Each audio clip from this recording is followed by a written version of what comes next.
Okay, so this is the plenary session, and the theme is the future of transportation. Before we get into the presentation, I just want to tell you a little bit about MDOT.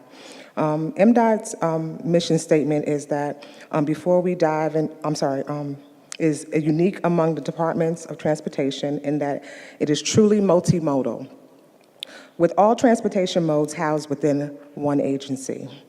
MDOT consists of approximately 11,000 employees, spread out between the Secretary's office and 6 transportation business units.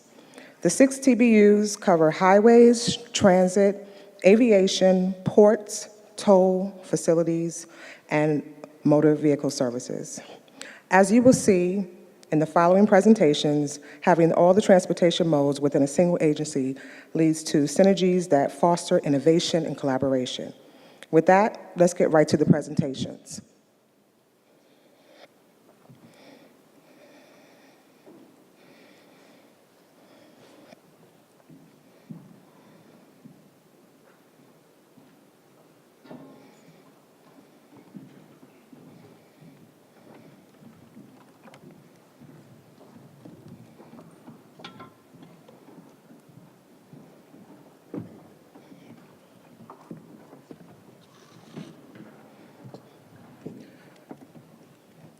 First up is Scott Pimento of our SHA. Scott Pimento is the Director of Planning and Preliminary Engineering at Maryland Department of Transportation State Highway Administration. As Director of this office, Scott is responsible for leading a team with over 100 members across 8 divisions. This team develops an MDOT SHA's capital program, collects and maintains the agency's spatial data and performance measures, conducts long-range transportation planning and planning studies, and ensures compliance with the National Environmental Policy Act for virtually all MDOT SHA projects. Scott earned a Bachelor of Science in Engineering from Villanova University, Master of Engineering from the University of Maryland, a Master of Business Administration from Johns Hopkins University, and is registered professional engineer, the state of Maryland. He lives in Baltimore with his wife, Kathleen, and children, Annie and Jonathan. Please welcome Scott Pimento.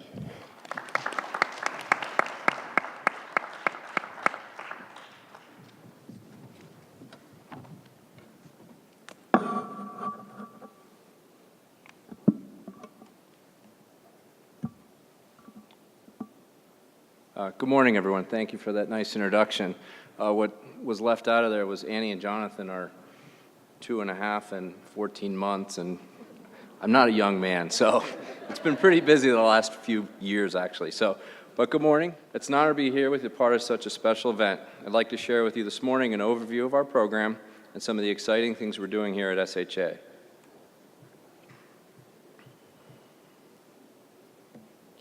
Here at MDOT, we have a dynamic intermodal system of systems and services allow our customers a wide variety of transportation alternatives. We at SHA manage a capital program of well over $1 billion a year.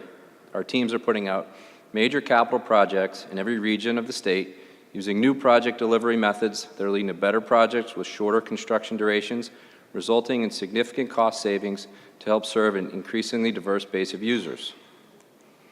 We are becoming a national leader in transportation by challenging the status quo.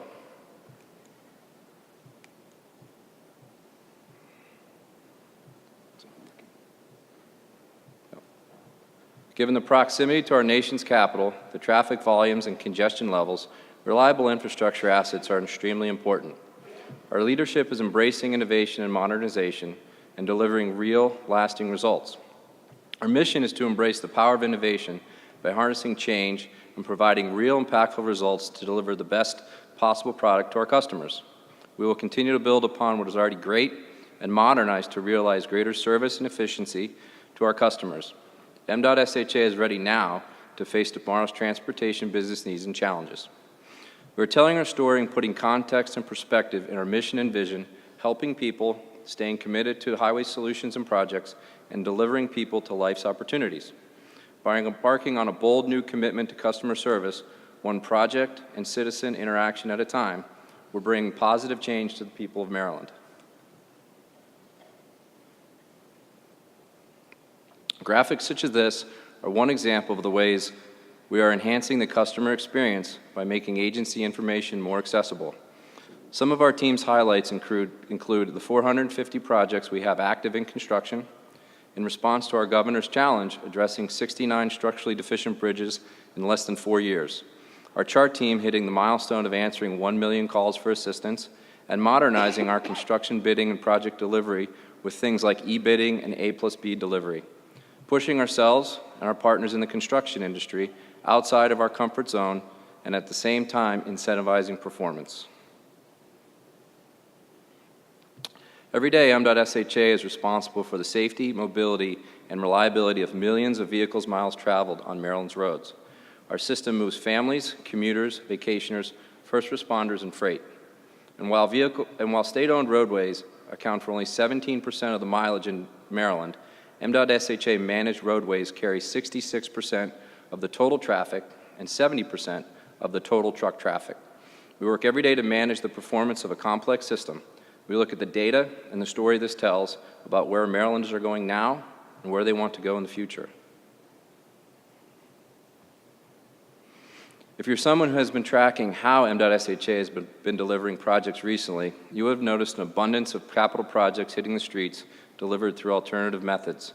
Through these alternative delivery methods, we're able to encourage innovation, ultimately saving time and money, and in the case of a project like Maryland 404, meet an aggressive construction schedule that answered Governor Hogan's landmark challenge to improve safety, reduce congestion, and improve Maryland 404 across 3 counties in less than 18 months. MDOT solicited teams of contractors and designers to deliver the project within an extremely tight time frame. Work began in the fall of 2016.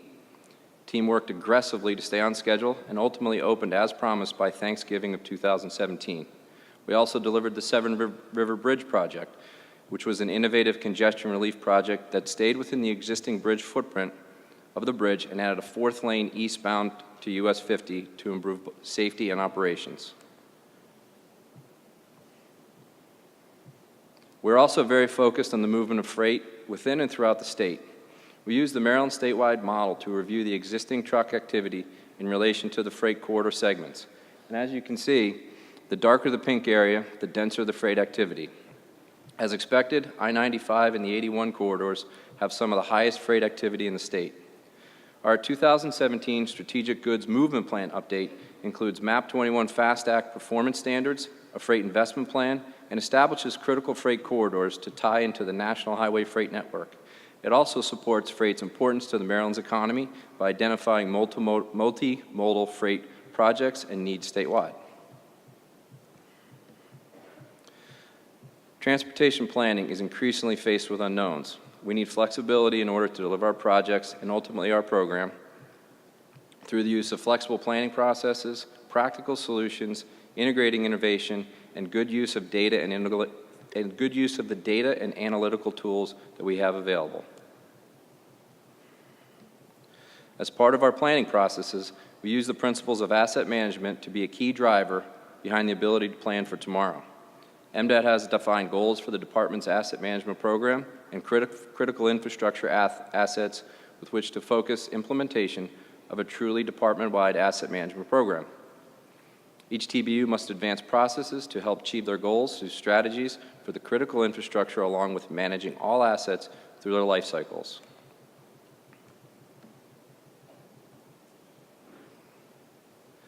Our consolidated transportation program reflects the life cycle goals that are set through our asset management program.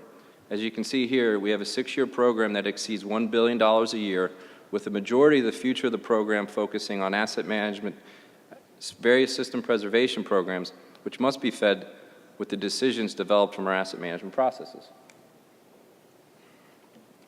Taking a deeper dive into the system preservation picture reveals the trade-offs we face as an agency when considering the full spectrum of assets we look to address with limited funding statewide. We have over 30 different programs competing for limited resources, whereas typically 50% of all of the system preservation resources are invested in paving and bridges. One of the ways we are looking at some of our major assets through a new lens is through the deployment of active traffic management and transportation systems management and operation strategies.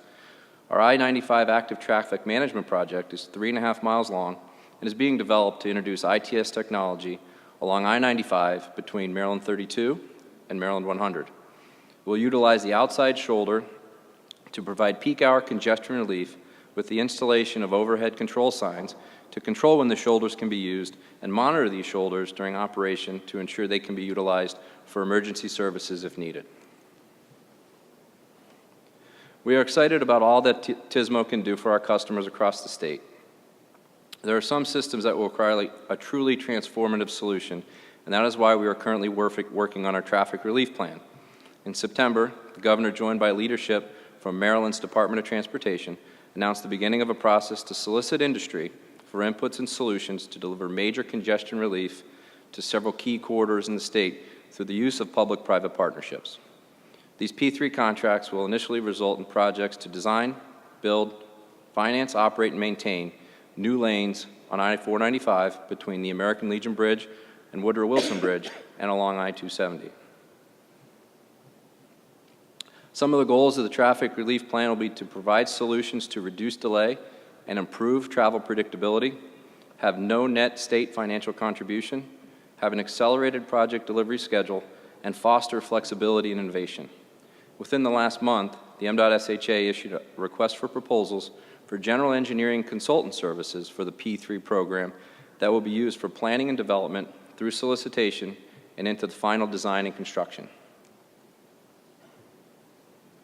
And thank you for your time today, and enjoy the rest of the conference.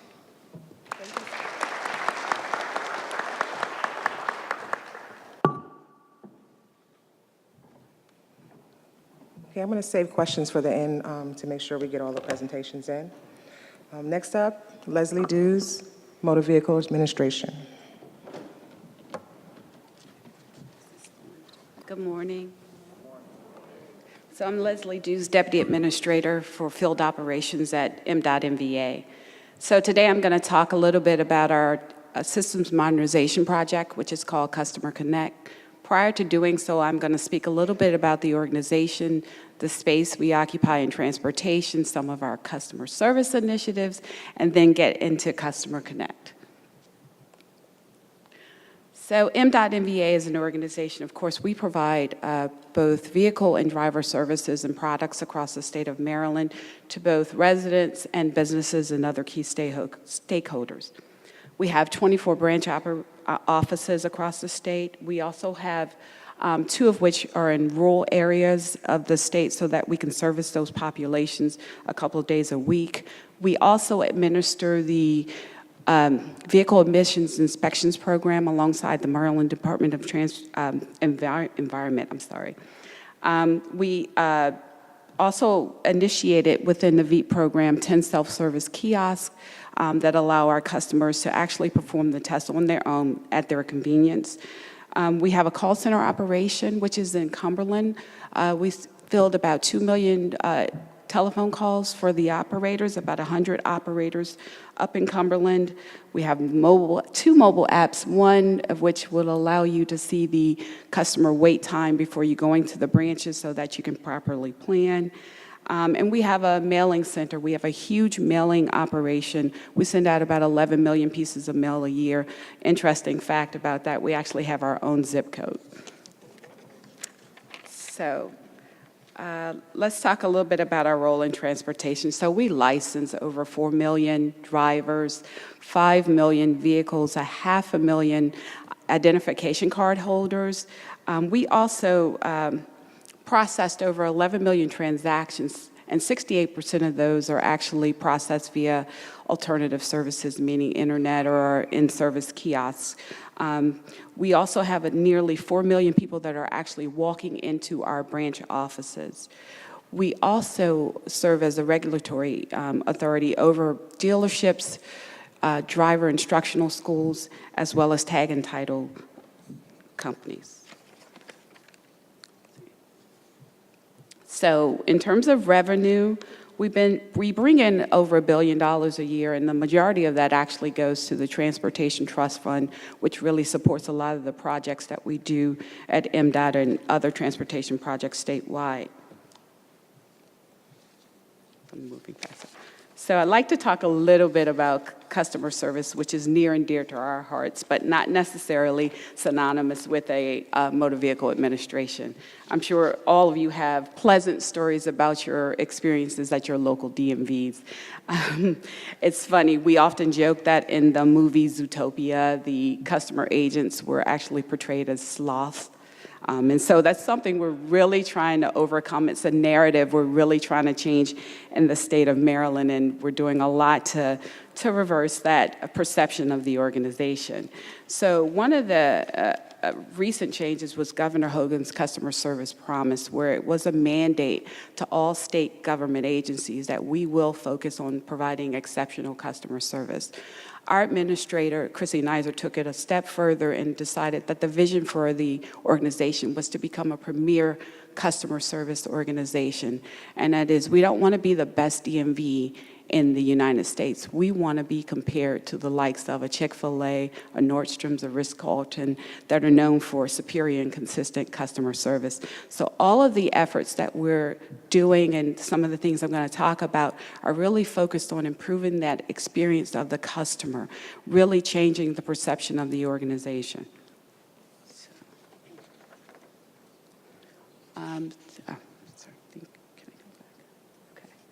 So I want to talk a little bit about some customer service enhancements, but before I do that, I do want to say that this effort has been an employee-driven approach. We literally revamped our training program, provided more training, and made it mandatory in terms of customer service, both classroom and online offerings.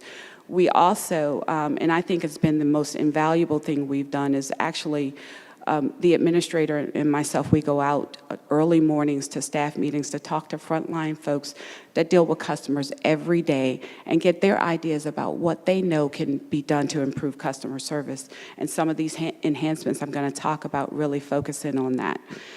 So one of the things that we did, we expanded our call center hours of operation. We actually looked at the data and realized that many people were calling. We closed at 4:30, and many people were calling right about 4:25.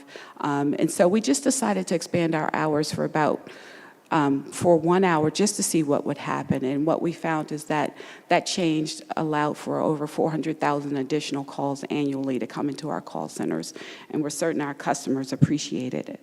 Another thing we did was establish a position we call a greeter, and a greeter's role is really to welcome customers into the MVA. We equip these greeters with tablets that are used to process transactions and to determine if a customer is eligible for alternative services. So if someone comes into the MVA and can actually use the self-service kiosk, we point them in that direction. And what we've done is that we've actually gone out early in the mornings prior to opening, vetting customers through the line, finding out if they're eligible for the kiosk, allowing them to come in a few at a time to our offices, process their transactions before we even open up the doors. The customers love it. Another and the most popular transaction on the tablet is actually the tag return, which the customer agent can process your tag return right then and there. For that saved us year to date about 350,000 people who would have ordinarily went to a counter, had to wait to be process. So this allows us to be a lot more efficient so that we can really focus in on the people we have to service at the counter. Another area is the pre-fillable app for folks who want to renew their driver's license. We actually allow you to, we have a service that will allow you to start the process online. It then sort of puts you into the flow to make an appointment. Come in, we're guaranteed to see the appointments within 15 minutes. Again, get moving people as quickly as we can in the spirit of customer service. One of the other things we did, and I talked a little bit about the ideas that come from our employees. One employee at Salisbury, which is on Eastern Shore, she has a daughter that's 100% disabled, and she has a handicap placard. And she asked the question in one of our meetings, why is it that every 3 years we have to come down here and renew this placard? And we thought about it, and she was exactly right. MDOT proposed legislation, and it goes into effect, October 1, just because of that customer agent speaking up about an issue that was near and dear to her heart. So we continue to make improvements to improve customer service and the overall perception of the organization. So, okay. So all of those efforts have really resulted in better performance. One of our major performance metrics is wait time, and for the period of June 2017 up until January 2018, we've actually reduced wait times by over 20%. But if you look back as far as 2014, that number is closer to 40% reduction in wait time. So Customer Connect, I talked about it being our systems modernization project, and what we're doing is replacing all of our legacy systems and creating a unified solution to allow us to be more effective and to effectively service our customers. So the functionalities for this will include vehicle services, driver services. It'll interface with our kiosk and our web services. We'll also have a component for enterprise content management to store our images. So why is it important? You probably would ask after all of that stuff I talked about with improvements we've made to date. Well, our systems are outdated. I'll tell you, our titling and registration system was built in the 70s, and actually it's a mainframe system that's written in COBOL, if you can imagine. So the challenges that we would have were trying to implement new initiatives, laws, regulations as they change annually for us. It's been a very challenging experience. And in terms of our user interfaces, we interact with Social Security, vital statistics, law enforcement, the courts, and those interfaces are not necessarily easy or relate to real-time information for us to assist customers and to have the most up-to-date information we can have. So Customer Connect is critical for us. And most importantly, given today's technology, phones, people prefer to be texted, they prefer to interact in different ways, and our systems are very limiting in that aspect.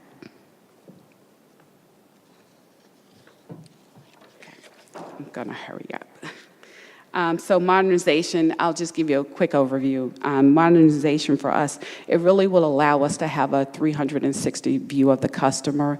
Right now, our systems are siloed, so if you come into our branches, you will have to go to, if you have to title a vehicle and renew your driver's license, you have to go to one side of the house first, process your transaction, go to the other side of the house. None of that information is visible to the representatives on each side of the house. So this will allow us to more efficiently alert customers of issues on their driving record or their vehicles, if there are flags or anything they need to take care of. It really will set us apart in the sense that it'll allow also for real-time information so that if law enforcement has any issues or if there's any issues with your data, we'll be able to address it more rapidly rather than waiting for files to update overnight or however frequently we do it. Again, it is, the project will set us apart and allow us to allow the customers to engage the way they want to. If you want to interact with us via text or email or in person, the system modernization project will allow for that. Just trying to hurry up. For our partners such as dealerships, courts, law enforcement, and other jurisdictions, again, it's about having access to real-time information. So Customer Connect is actually underway. It kicked off June 2018. We're excited about it. There's an organization called FAST that's actually implementing it for us. They've been successful in 16 jurisdictions, and this is important because, quite frankly, many DMVs have failed the first time around. Most recently, a colleague of mine from Kansas said to me, they're hoping that third time's the charm. We're hoping, because we've prepared for this, that it will be a successful implementation, and we look forward to sharing the results with you. Thank you.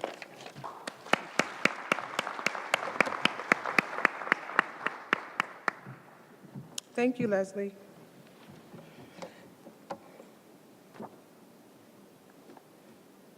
Okay. Up next is the Deborah Sharpless. Good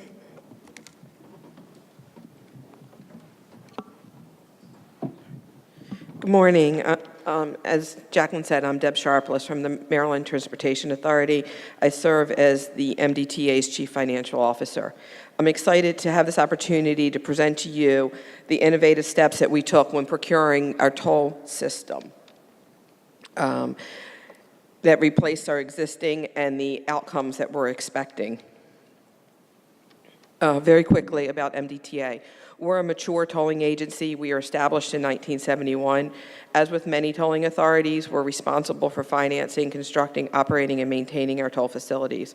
Our facilities provide vital links to Maryland's transportation network. They cover more than 100 road miles of major highways and incorporate 2 turnpikes, 1 express toll lane, 2 tunnels, and 4 bridges. The MDTA's operations and capital program is supported solely by toll revenue. We do not receive state or federal tax dollars. In fiscal year 2017, our toll and toll-related income was $732 million. Unlike other state agencies, the state legislators do not appropriate our operating or capital budget, nor do they have the authority to modify them. Additionally, we have independent toll setting authority, and we fund our capital and operating budgets through and system preservation through on a pay-go basis, and then we also issue revenue bonds, which are generally tax exempt. A little more quickly about our facilities. On the screen, you'll see that I've highlighted our 9 toll facilities. In the northern region, we have the John F. Kennedy Memorial Highway, more commonly known as I-95, the I-95 Express toll lanes, the Thomas J. Hayden Memorial Bridge. In the central region, we also known as the Baltimore Harbor Crossings, we have the Fort McHenry Tunnel, Baltimore Harbor Tunnel, and Francis Scott Key Bridge. And in the southern region, we have the William Preston Lane Jr. Memorial Bay Bridge, the Intercounty Connector, our first all-electronic tolling facility, and the Governor Harry Nice Memorial Bridge. So in the balance of the presentation, I'm going to discuss the innovative aspects that we incorporated into the procurement of our toll integrator contracts. We encourage all modes of transportation to consider some of the steps that we've taken. Elements of these contracts can be applied well beyond toll integrated contracts. Toll integrators basically provide all the equipment and back office and call center services needed to collect tolls and maintain customer accounts. Currently, these services are provided by a single integrator. When reprocuring these services, we split the services into 2 separate contracts that we commonly refer to as third generation or 3G. The contracts were awarded in February 2018 to CAPSH and TransCore. CAPSH was awarded the tolling system and TransCore the customer service center. When developing the RFPs for these services, the team clearly wanted to improve our current operations. The question became, how are we going to achieve the desired changes? We evolved and took a goal-oriented approach that focused on outcomes and not prescribing how the integrators were going to achieve the outcomes. This approach was way outside of the box for normal tolling contracts. One could say innovative. We also incorporated formal partnering and a continual improvement program into these contracts.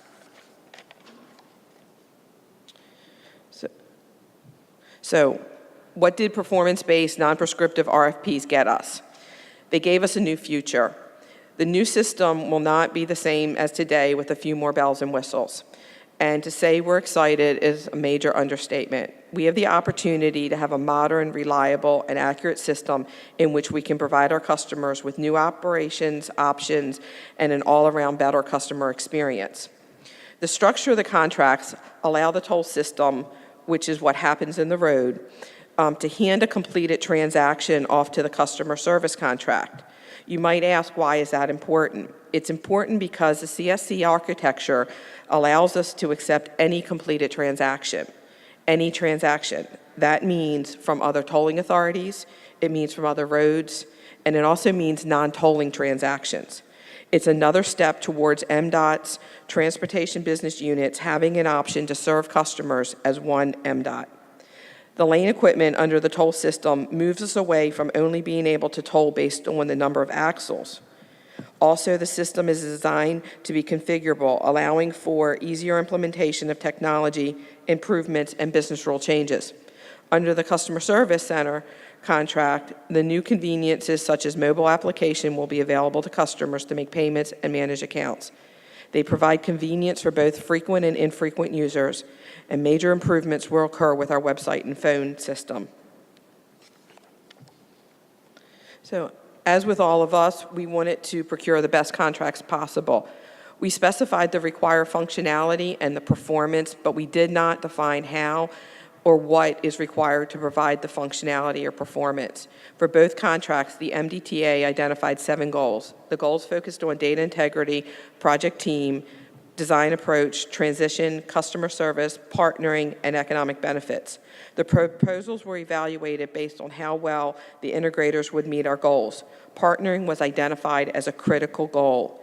After all, these contracts will span longer than 10 years. And when you consider design, integration, operations, we expect ours to last 13 years. From my perspective, these relationships are like a marriage. And unfortunately, in today's society, nearly a third of marriages end in divorce within 10 years. This is not an option for us. So we need to invest in these relationships. We've reviewed formal partnering as a proactive investment to our newly formed relationships. Believing in partnering and going the extra step to actively work on partnering are different. I can take credit for being a good wife, but do my actions support those assertions? Formal partnering is intended to help organizations achieve greatness. Without a doubt, issues will arise. The question is, how does an organization approach those issues? Partnering is a change in business behavior. It's not a technical change to the contract. In Maryland, as in many states, we were fortunate to have a highly successful partnering program in the construction-related field that could be re-engineered for our 3G contracts. In Maryland, the program is known as Maryland Quality Initiatives, or MDQI. Many people in the audience have made MDQI what it is today. We've taken the successful program and required it, or at least a close cousin to it, in our 3G contracts. The MDQI program that is based on principles, process, guidelines, and provides an approach to work together as dedicated partners. The partnering program is designed to promote open communication, the timely resolution of issues, and the attainment of goals. The partnering process should start early and span the entire life of the program. After our first design session with TransCore, I asked several of the members of the team to stay behind so we could talk about what went well, what didn't go so well, what surprised you, and what can we do differently. A senior executive from TransCore had a look of absolute shock on his face. He said, "You mean this? We're really going to do this?" And we did it. And we made meaningful changes on both sides, and we continue to have candid conversations. Partnering is about shared responsibility. It means fulfilling commitments to the team and ensuring the success of all members of the team. We share common goals, but more importantly, we also have different interests and different objectives, and we have to satisfy all. And with all projects, we will face periods where we're firefighting. And if we're able to apply successful strategies from the construction side of our shop, we'll work together to look ahead and identify, prepare for, and address issues before they arise. I'm very optimistic that all stakeholders will work together to identify opportunities for innovation and cost savings and identify solutions that are wins for all involved. So on the slide is having a formal partnering process. I'm not going to walk through each one of these items, but essentially formal partnering includes kickoff meetings, monthly surveys to measure success and areas for improvement, meeting agendas, a formal charter and or mission, issue resolution process, and a tracking mechanism. A key element of formal partnering is buying into values. And we have to buy into them at all levels. We have 6 values. They include trust, teamwork, communication, motivation, empowerment, and issue resolution. To highlight a few of these, trust means having the faith that the other team members will look out for my best interests. If I fall, they will catch me, and if they fall, I will catch them. It's having open and honest communications from all stakeholders at all levels. Early, I mentioned our first design session with TransCore. In all honesty, it took us sharing a few examples of modifications that could be made with TransCore before they felt comfortable opening up. You could say we had to kind of tip our toes in the water before they were willing to walk into as well. Now it's commonplace. Another value motivation is having enthusiasm and the incentive to prove that things can be done more economically, faster, and better without compromising.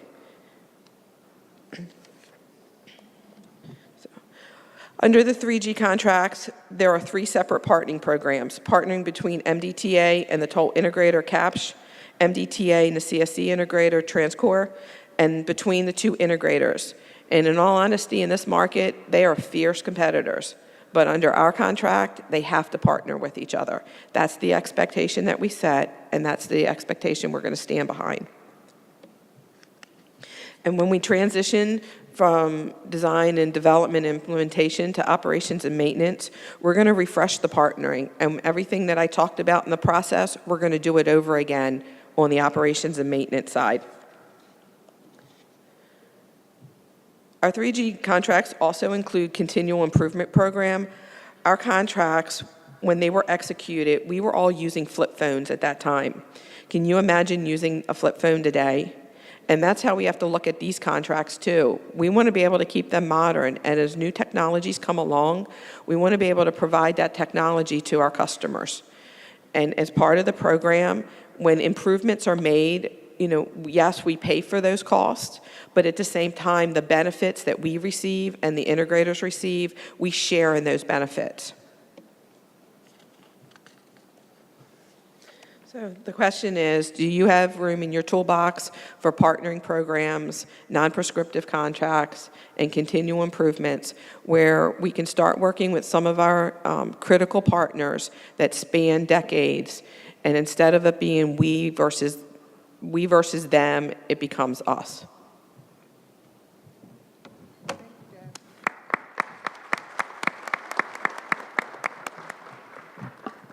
All right, I just have to talk to the tech guys in the back. This clock is cheating us out of our time. It's a distraction. I was told until 10:30. Did things change? We still have 2 more presentations. Until when? Yeah, I need about 20 minutes, please. Okay, next up is David Henley. Good morning, COMTO. All right. Before I start talking about bringing the world's fastest train here, I'd like to acknowledge yesterday's lunch. I'm standing in the same spot as Elijah Cummings. I don't know. I'll be damned.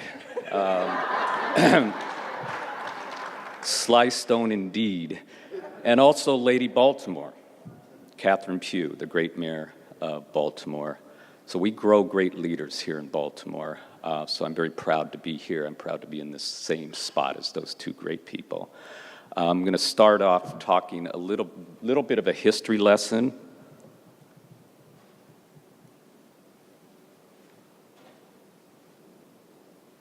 Okay. Oh, it's much simpler than I thought. Okay, a little history lesson and a little bit about why I'm proud to be in Baltimore and representing a project that is coming to Baltimore. And we have a history of being transformational here in Baltimore. We have the B&O Railroad once upon a time. And the reason that we needed to build a railroad to expand was because of competition with New York. They had just built the Erie Canal, so New York was bursting at the seams. Baltimore needed to catch up, so what did they do? They built a railroad.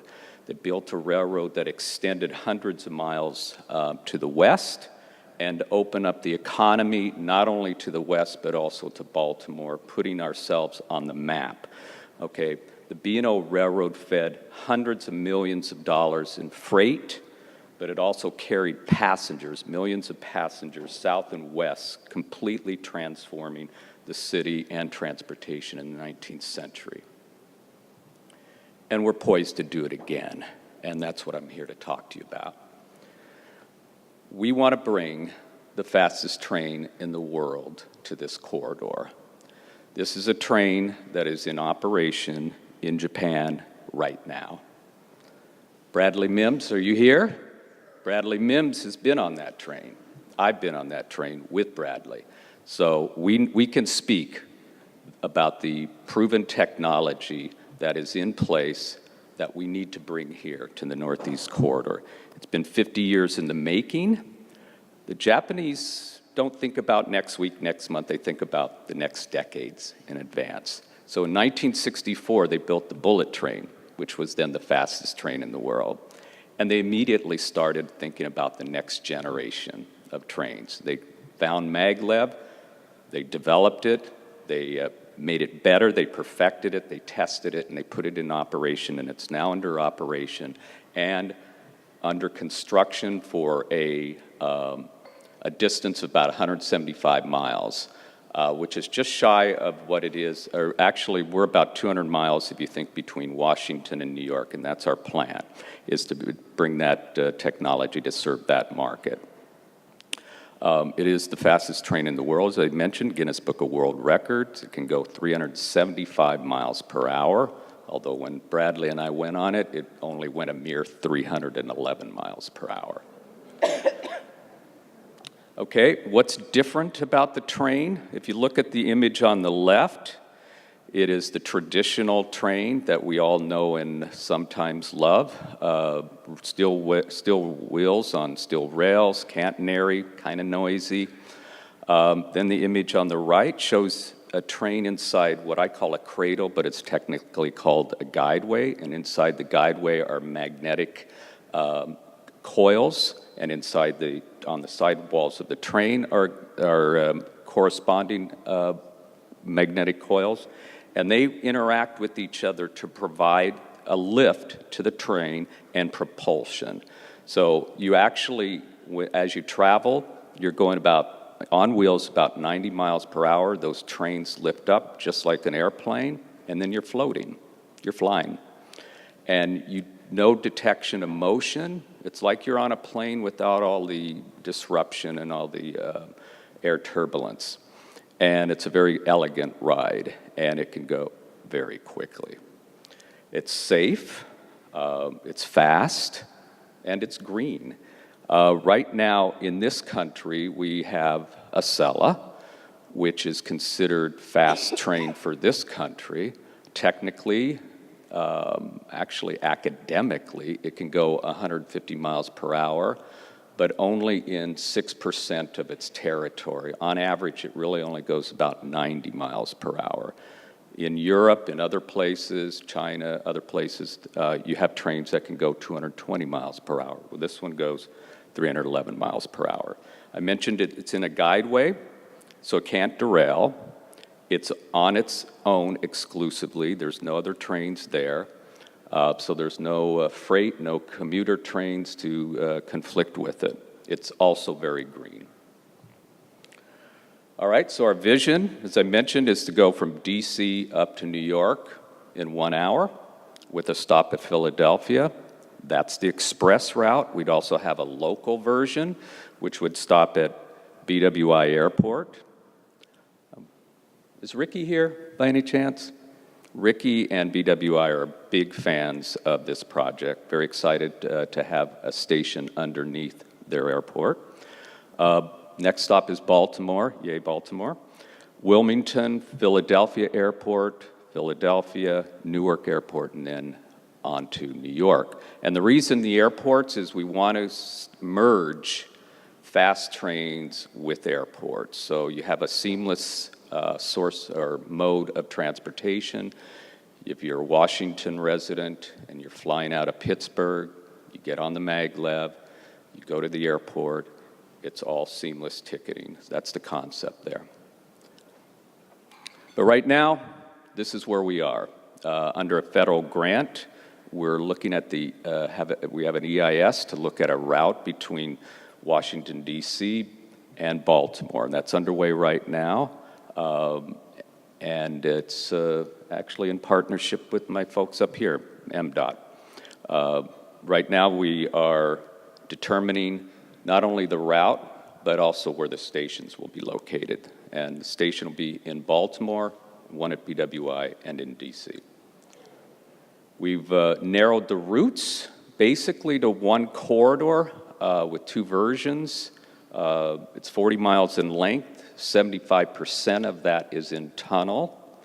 The other portion is on viaduct, and that's important to understand why. Speed. You want to have an alignment, a geometry that guarantees speed. And the best way to do that is with no obstacles. So what we're talking about is either underground, which is 75%, or above ground. So the typical alignment would be about 18 feet high in terms of the viaduct, and then also about 80 to 120 feet deep for the tunnel. And let's talk a little bit about the tunnel process here. We're bringing not only the most modern technology in transportation, but we're going to deploy it, we're going to construct it with the most modern tunnel boring technology. So tunnel boring machines, you can see the length of that. That's 400 feet long. It's a city. It's basically a little city of industry going on. You have a cutting head that digs the rock and the soil. Then you have conveyor belts that take all that soil and bring it back to the rear of the 400 foot long machinery, which then gets conveyed up to the surface. At the same time, a precast tunnel segments are lining each inch of the tunnel as it's being dug. Okay, so you're digging and you're building and you're disposing all in the same thing, okay? Thank you. We're gonna have probably 6 of these, okay? They can really only effectively go about 6 miles until they're really sort of past their prime, and they're very deep, as I mentioned, 80 feet deep on average, but much deeper if you're in the city urban area because of all the infrastructure. Very quiet, no vibrations. You wouldn't even, if you're living above it, you would not know it. Okay, that's how quiet it is. It's done all over the world. Right now, there's a project in London, Trans Rapid Project, which I encourage you to Google that. Look at the video. It's an amazing project. It's going right through the heart of London under historic churches, cathedrals, businesses, schools, and nobody knows it's there. It's going under the tube, so it's an amazing project. And one is underway right here in Washington, D.C., to build the Clean Rivers Project. This segment was just done, went under RFK, it's going under different universities, it's going under residences. And the reason I bring all this up is because we're in an EIS process, so people are concerned about things like noise, vibration, the impact on real estate. They've lived in their homes 40 years. What's this going to do to my property values? All of that. All of those questions are going to be answered in the EIS, but a lot of them can be answered right here, that the fact that we don't have a better technology for deploying most of this project. But we need to be prepared. And I want Maryland to be the source of that preparation. And what we're doing right now is reaching out to the local universities, the local high schools, to get people aware of this project, prepared for this project, to turn their curriculums a bit, to adapt to the fact that this is a project that is going to spawn a new era of careers and opportunities. And these are the opportunities, a diverse source of jobs. And when I say diverse, I mean diverse. This is construction, engineering, maintenance, operations. So thousands and thousands of jobs during construction, and then permanent jobs in terms of managing the operation, managing the stations, and all aspects of the system. We just recently signed an MOU with the North American Building Trades Union, the folks that union jobs that will be the source of workers for this job. They have apprenticeship programs, internship programs. They're very far-reaching in their efforts. In fact, that is the mayor by there, right behind my boss, Jeff Hirschbab. And she was proud to be a participant. We were very happy to have her. So a lot of times people are very curious about the funding, you know, how this is so expensive. This is a multi-billion-dollar project. You're right. It is very expensive. But the cost of doing nothing is also very expensive. And the cost of doing nothing doesn't get you 1 inch closer to effectively dealing with our infrastructure problems, our growing population problems, the impact of that growing population on infrastructure that's sometimes 100 years old. So, in closing, innovation is in our DNA. Innovation is what Maryland is all about. And quite frankly, the world needs more of Maryland. And so thank you very much. It was proud of me to stand here and to speak before COMTO. Thank you again.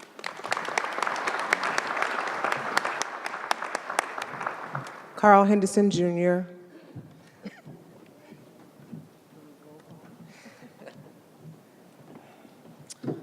Hi, I'm Carl Henderson. I'm from the Maryland Port Administration, and I am the CAD and GIS project manager.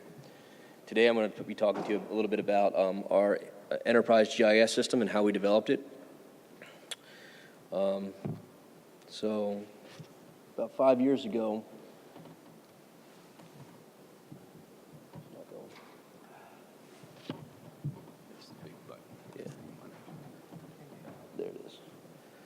So about 5 years ago, we decided we had all this data. It was in paper format, it was in CDs, it was stuck on servers, and we needed a way to find out what we actually had and the data we actually had. So we developed a process with our CAD standards to translate that data into a GIS. And we use that using something called FME, or Feature Manipulation Engine. And after that, this is some of the data that we came up with: engineering data, cost data, just anything that any sort of structure, facility that touches the terminal, anything that's been built, we now have data for on the terminal. Then after that, we actually are able to develop graphics like this. So this graphic shows cargo coming through the port, the location of our tenants, the amount of money that's committed to rehab certain assets on the berths, which is the green, the red is the uncommitted funds, and then the hatching is the actual live load across the berth, and that was all created from the FME data. So after we had this, we decided we were going to get into some asset management with this data and start tracking life cycles of the different assets on the ports. So in order to do that, we had to come up with some goals for asset management. Some of those goals were identify and manage risk, help in the decision-making, enhance the ability to communicate through other modals and through other offices within the port itself. After we came up with this, we determined we needed to find some risk categories too that asset management would potentially fall into. And one of our biggest risks we came up to is actually flooding on the terminals, and we'll get into that in a little bit. So from the asset management side, this graphic right here is of Dundalk Marine Terminal. It has 13 berths on Dundalk. The green show the heavy lift areas. Yellow is semi-heavy lift areas, and red are actually failing berths. And it actually gives the life cycle of the berth right now. So the green are good for about 70 years within that asset management, and it kind of works its way down through the yellow and all that other information. But with this, we decided we needed to tie in ship calls and cargo going through there so we can actually see where we need to start putting some money in relation to rehabbing the different berths. So you can see from here that the green ships are the areas where we get the most ship calls through, and then the green blocks are the most tonnage coming through. So 8 and 11 are our two biggest berths. I think it's 8 and 11. 8 and 10 are our two biggest berths with calls and actually cargo that comes through here. So we take this information now, and that we can help decision-making processes of where we want to start on our seaside facilities to start putting money into the rehab process. By the way, we don't just have Dundalk. We also have 6 other marine terminals. We have North Locust Point, South Locust Point, Fairfield, Masonville, Hawkins Point, and we lease out Seagirt. But getting back to some of the risk right here, so this is actually a flood map. It was developed in 2014 of a 100-year flood of what it would look like and the impact to the terminals itself that's coming through within the GIS. This is what the flood will look like, a 100-year flood in 2065 with sea level rise and all those stuff. So you can tell the majority of the terminal will be underwater. Well, since all our cargo sits on the terminal, we need to find out what would happen in the event of a 100-year flood. So within our GIS system, we developed this tool, and I wish I could have demoed it for you today, but I can't. So this tool actually goes in and grabs. So each one of our Dundalk Marine Terminals is taken out by lots. And each lot, for example, lot 402 has 1,037 spaces where you can park cars in. Of that, you can have mixed-use cars, you can have other cars. So lot 402 here, you can select what would happen or what touches within the 100-year flood, and down the return on the bottom will actually tell you the loss of cargo damage if that was to happen for hurricane predicting and whatnot. So, for example, if we have one of the things we went through, lot 402, if it had 1,000 BMWs in there, just a regular 3 Series BMW, it's close to $45 million in lost cargo revenue if that flood was to happen with those vehicles sitting there in the terminal. And this is just another way where we can just select certain areas if you know it's a low-lying area with an inlet or whatnot coming through with that. So the other part of this GIS system is our live terminal base mapping, and there's other information associated with this. We just don't have the time to go through it. But so with this live base mapping and from our engineering side, we no longer have to give data to our consultants. Our consultants pull all our data through our enterprise GIS system coming in here. They all have access to it. So if they know they need to find all the current engineering files for an area that sits on, this is berth 11. They go into the GIS system. They export it out. When they export it out, it comes out as a geodatabase.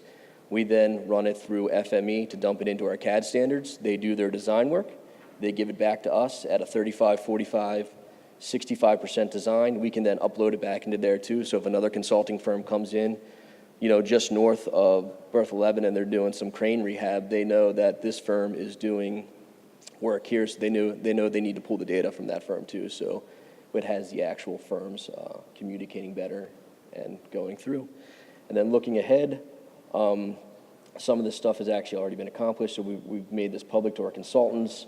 We're going to start incorporating our TMDL data into here. We're going through our asset management with the Secretary's office, so all our asset management stuff will be kept in here, and just management of the facilities and other stuff. So our DMCFs are going to be added, and also the World Trade Center and the management of the building of the World Trade Center will be added into our GIS. That's it.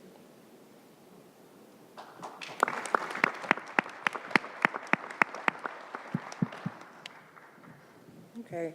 I just have one quick question for each of the panelists.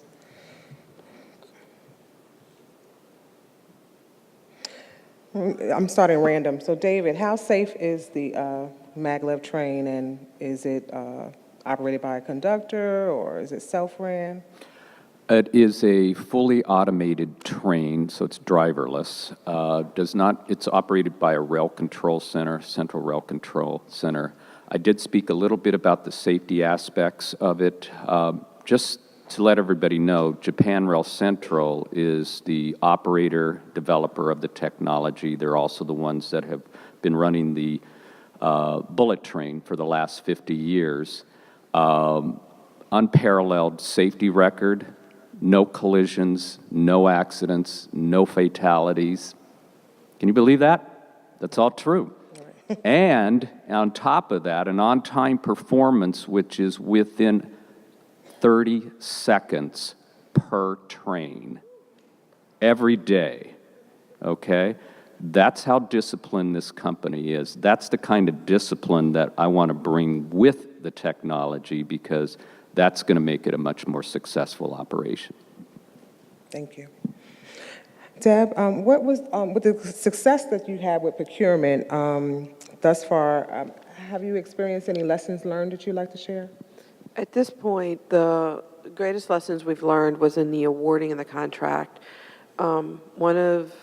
We wanted to give the integrators the opportunity to shine. You know, we weren't telling them how to do their business, and we wanted to give them the opportunity to present and put their best foot forward. In doing that, the first mistake was we didn't give them a page limit. We definitely should have done that. Also, in the evaluation process, we got too granular because we awarded these contracts based on how the integrators would achieve the goals that we set. And if I ask you just a question, what's your design approach? Well, how one person answers that question and another, it's going to differ. And when we were so granular in trying to track the responses, we lost time because we were trying to figure out where it fit instead of looking at the goal broader ourselves. Okay. But also, I want to just mention two things that I think we did really well. We did an RFI, which I know so many people do.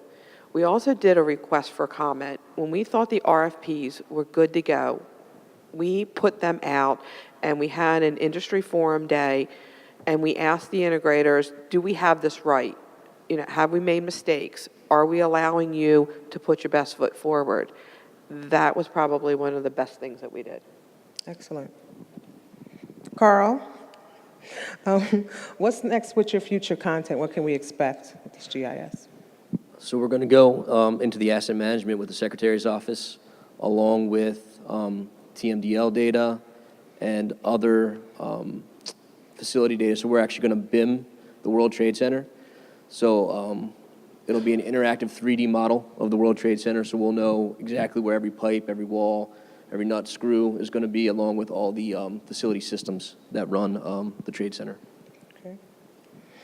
Leslie, I've heard Christy give quotes about the fastest time and NVA lately. Do you have that quote, like after Customer Connect? Can you tell about your statistics in terms of getting in and out of the NVA? So in terms of current wait times, we're at about 15 minutes right now. Okay. Customer Connect should really add to our efficiency, so we're expecting it to be even greater than that. But until we officially implement, I don't have the exact, but it should be greater than 15 minutes. Okay. And finally, Scott, covering so much of Maryland, I know we're in Baltimore. We've heard a lot about Baltimore incentives, and Baltimore is our host city. You cover so much ground in the state of Maryland. Can you speak about the statistics and how many miles is covered in the total state of Maryland? Yeah, we have about 17,000 miles. And in order to deliver our program and to keep those assets in state of good repair, I think one of our biggest challenges is going to be the funding predictability going forward. We have great partners at Federal Highway. There's great programs that carve out certain funding sources and streams for us to use. But partnering with them and making sure we use those resources wisely and don't leave any of those federal funds on the table is going to be one of our biggest challenges going forward. Okay, great. Well, I hope wherever you've come from, I'm sorry, you have a question, sir? Warren Meininger, Board Chair. One, I want to thank you all for your presentations and the wealth of information you've given us. My question is more for the audience here. Based on projects, obviously, that may be coming forward, how can a lot of our members and associations gauge or be engaged in, maybe future opportunities? One of the things about this organization is that we're really trying to put organizations with opportunities. So I'm listening to all the innovative stuff that's going on, very fascinated with the fact that this tunnel system that's going on or whatever. But when I'm looking around the room and understand there's a lot of engineering and aid, construction kinds of organizations, data collection organizations are part of this. How can some of these folks engage you all for future opportunities? Right. Anybody want to respond to any websites or any mechanisms you have set up individually? One of the things that MDTA does, along with our sister agencies, is we have quarterly, sometimes monthly events. Michelle Howard, she hosts a quarterly event. It's called Getting Your Foot into the Door. And during that program, not only do we talk about what projects are coming, as we have a very forward look to it, the program focuses on not what's coming, but how do you go and get what's coming. And so she's done an excellent job with that. And then agencies, we continue to have industry forums where we open our doors, we share these projects, we bring primes and subs in, and we try to help facilitate that partnering and helping the subs make relationships with partners. But that responsibility also has to be with the subs. They have to be, you know, we can bring them in and give them a setting to be able to interact, but then the next step has to be theirs.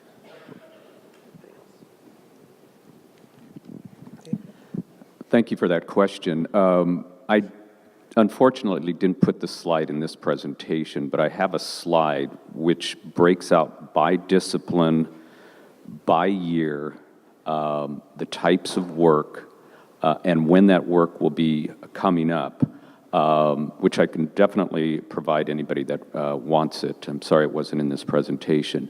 But that is a starting point as far as I'm concerned. I mean, if we're going to take a nickel of federal funds, then there's a DBE requirement. But as I said, that's a threshold requirement.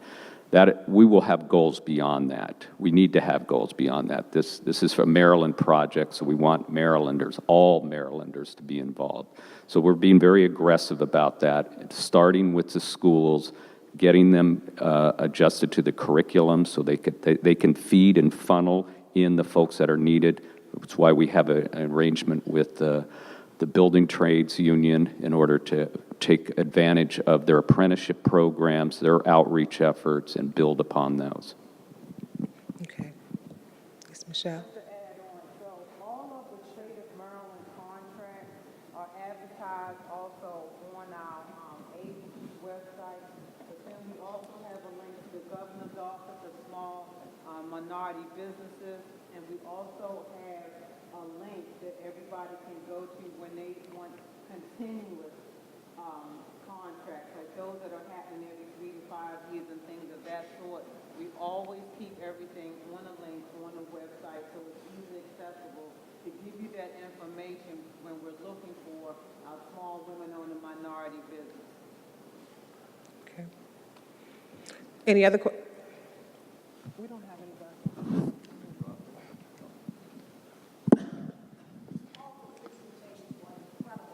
Hold on a minute. What? COMTO website. I have a big mouth. Thank you. The panel was incredible and so much useful information.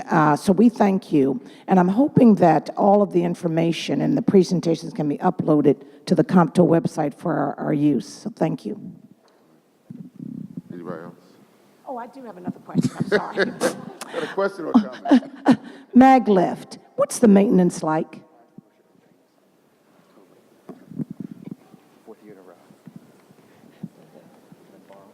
Oh, I'm sorry. Maintenance. Maintenance is done at night. They shut down the operation in Japan at midnight, and then 1,000 people go out on the right-of-way and do inspections, maintenance, identify any issues that may have occurred during that time period. It actually isn't as expensive as a typical railroad because you don't have all the moving parts. You don't have rail, you don't have the mechanical things, the electricity. But there is a significant amount of maintenance associated with the superconducting magnetic things. But other than that, it's it's a nightly operation, and everything's primed to get you before the morning daily miracle of deploying millions of people across the country. Question for that. Well, actually, I thank you to the panel for great presentations. But to follow up on the maglev question for David, how do you see the future of maglev as you have proposed it in, let's say, Washington to New York, versus projects that are looking to get underway, the Elon Musk Hyperloop, where vehicles are traveling at over 700 miles an hour? And how do those two futures collide, or more importantly, don't collide? Well, I hope they don't collide. Let me try to be as diplomatic as possible. SC maglev is a proven technology. Millions of miles traveled, hundreds of thousands of people have ridden it. It's been certified, safe, it's gone through an EIS, all of those good things. And that's what we're doing here, is going through the EIS. We're going through the proper channels. Hyperloop is an idea that is noteworthy and needs to be explored. I think any good idea needs to be tested and certified. No one has ridden Hyperloop.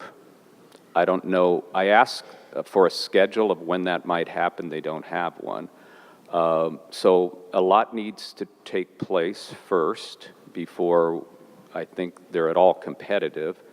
And I'm very interested and will be looking on with some degree of optimism that it can work, because I like good ideas, and this is a big corridor.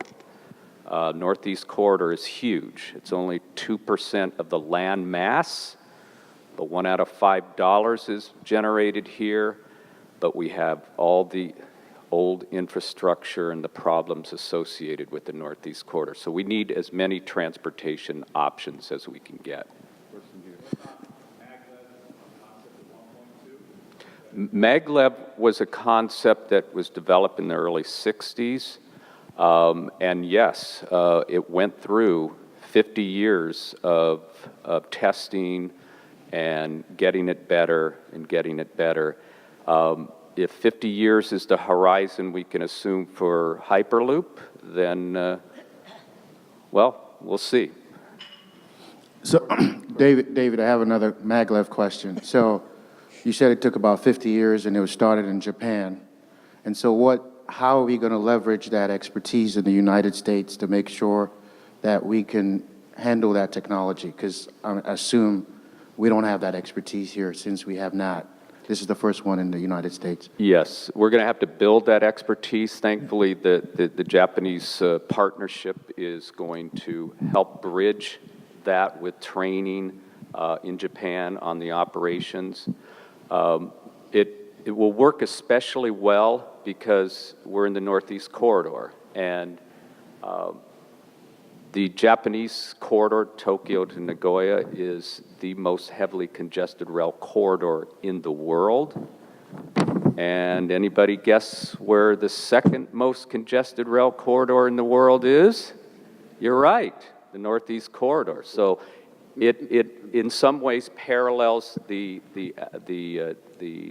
distance, the population, but not so much the engineering challenges. In Japan, I think they have it simpler. They're just tunneling through the Japanese Alps. Okay, that's just tunneling.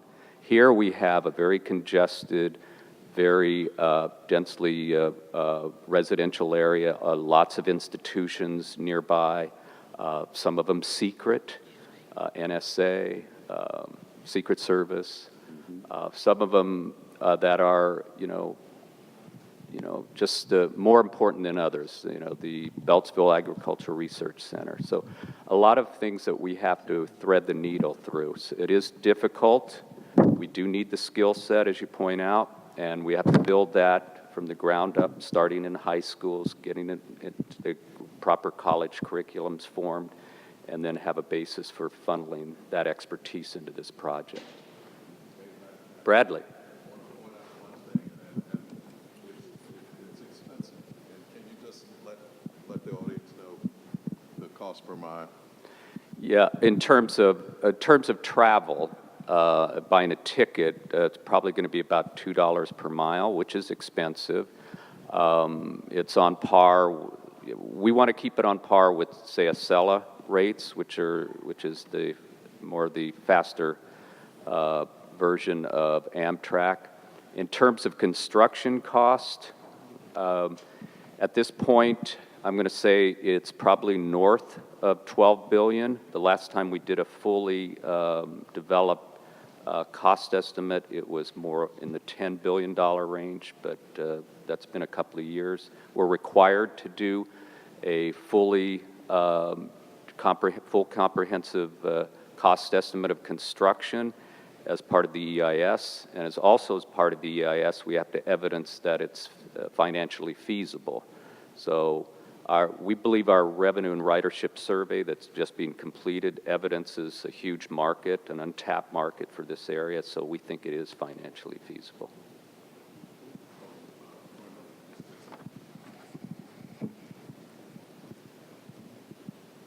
Thank you. One other thing, then I'd like to congratulate David on one thing. He thought it not robbery to reach out to COMTO to talk to us, to talk to me, to talk to others, to work with us to deal with the whole concept of maglev.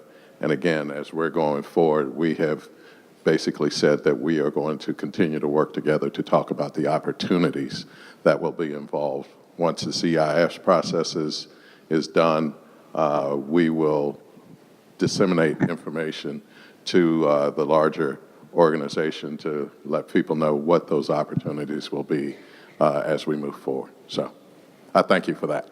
Thank you. We also want to mention another contact.